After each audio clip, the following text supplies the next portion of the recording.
Where the strange hills rise wild, where the ancient mountains stand proud, among the thicket and the fiery skies, among the dying vines and the withering wood, beyond the barrier of civilization, beyond the veil of sanity, lies the Blooded One. His flute rings through the wood, his skittering echoes through the wood, his terrible roar thunders through the wood.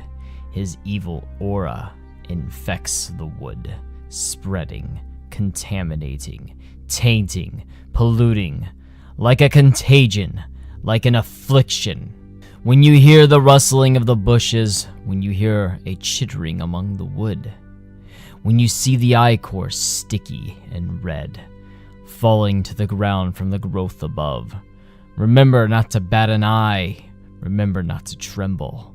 Remember not to stir. For should curiosity grasp your mind, for should shuddering fear clasp at your brain, for should your gaze bat upward, you shall see the Blooded One, yet not live to tell the tale.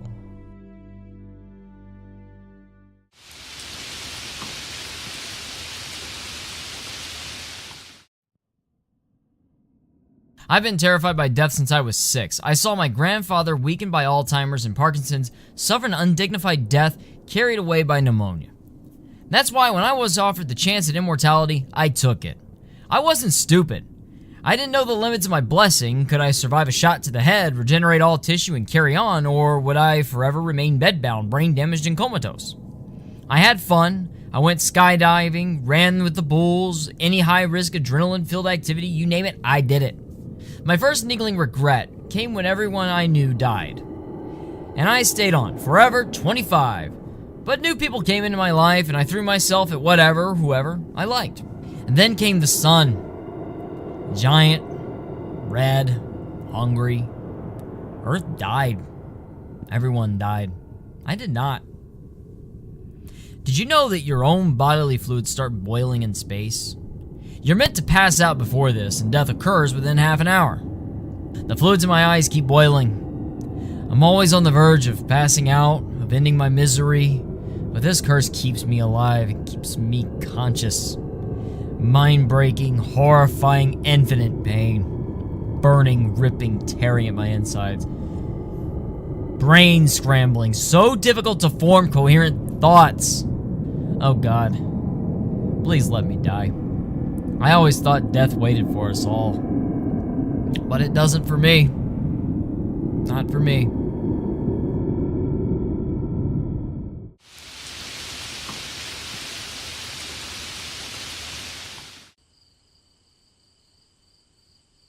Probably the worst thing that used to happen to people all the time before modern medicine came along was being buried alive.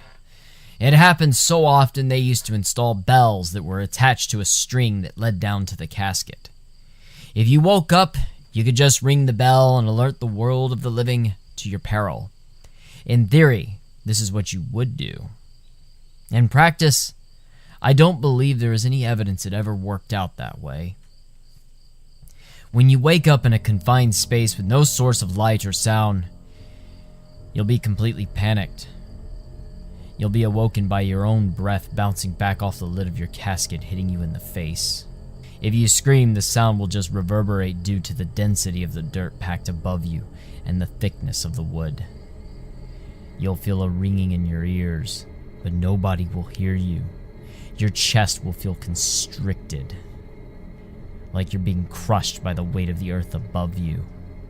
That's just a panic attack setting in, but also possibly carbon dioxide poisoning, because you wasted what little oxygen you had on screaming. Soon your breath will get shallow. You won't slip out of consciousness quickly, though.